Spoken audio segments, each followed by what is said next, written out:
Thank you first, lots of pressure. Okay, hello.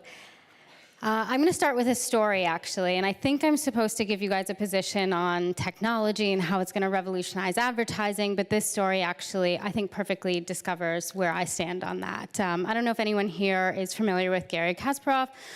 He was a world champion chess player in the 80s and 90s, and IBM built a computer called Deep Blue that was supposed to be the world's best chess-playing computer and challenged Garry to a match in 1996, and Garry won. And that was like, great, humans need to exist. Computers will never be as good as humans at chess, and it was amazing. But then the guys at IBM went away and they made the computer better, and in 97 they challenged him again and he lost. And what I think is the lesser known and more interesting part of this story is that Garry didn't throw up his hands and say, there's no point in playing chess anymore, computers are better, I need to move on to something else. He decided to launch an experiment, and that experiment was, what happens if I take some people who maybe aren't the best chess players and some computers that aren't the best computers at playing chess, and I put them together and I challenge a great chess playing computer against that team. And what happened actually is every single time when the human beings and the computers worked together, they always won. And that's really, I think, the best way to explain my stance on technology. I'm not anti-technology, but I also don't think that we are at some major turning point where our jobs are about to go away and we can just, throw in the towel and let the computers take over.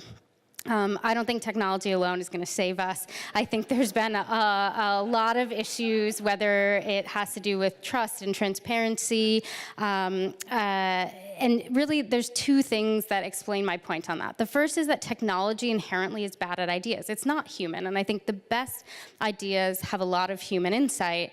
If anybody has seen this Twitter account, they do a really amazing, hilarious job at mimicking what a TV script would no doubt sound like if an AI bot wrote it. I think they're hilarious, they are fake, but actually Lexus this past year did release a spot that was written by AI and is kind of awkward and spooky and weird, and I don't really think that copywriters are going anywhere.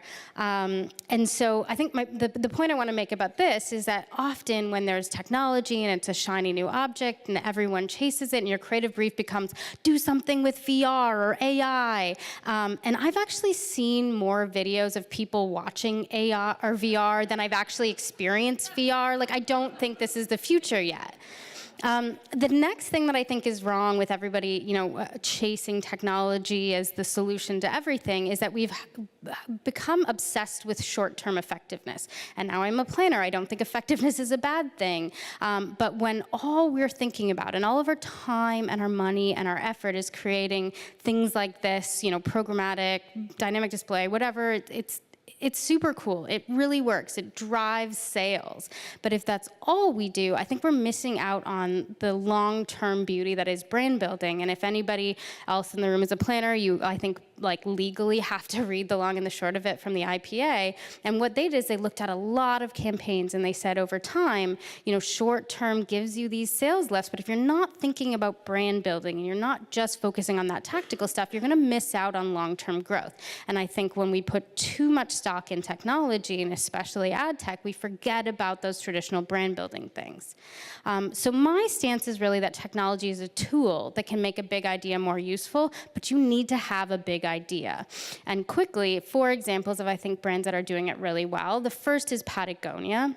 Obviously, their whole stance is about making the world a better place, and what's interesting when you have a purpose like that is, commerce and purpose can often be at odds with each other, but they use technology to create a secondary marketplace called Warrenware that allows you to buy and resell your goods that you don't want anymore to keep them going, to reduce waste and allow you to upgrade and feel good about it. I will talk at length about Domino's Pizza, not just because I like pizza, because I think they're genius.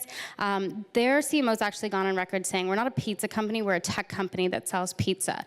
They've used technology to absolutely geniusly figure out every moment in your customer journey where you may want pizza and figure out what technology you're using that would make it easiest to get to you. Do you want to order pizza from your connected car device? You can do it from your Google Home, from your Apple Watch. Do you want to order it to the park because that's where you are on Saturday morning? They've figured out how to do that for you, and I think it's genius.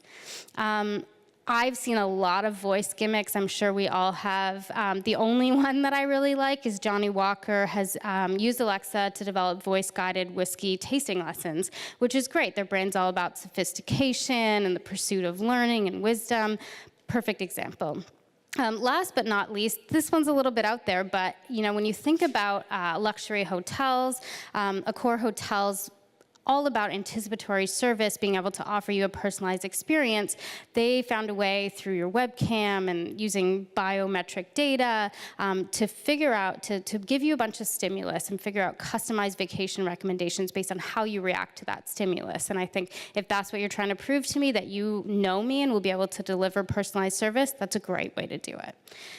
So in 5 minutes, the summary of my advice is you got to find your big idea. Tech is useless to you if it's not contributing to something bigger and meaningful, and you have to use tech to fuel it. Lastly, keep your creatives focused on it. Don't try to replace them with AI, but also don't boil them or don't slow them down, resizing banners and all that stuff. Let tech do that stuff. Let tech fuel your big idea, and let your creatives stay focused on it.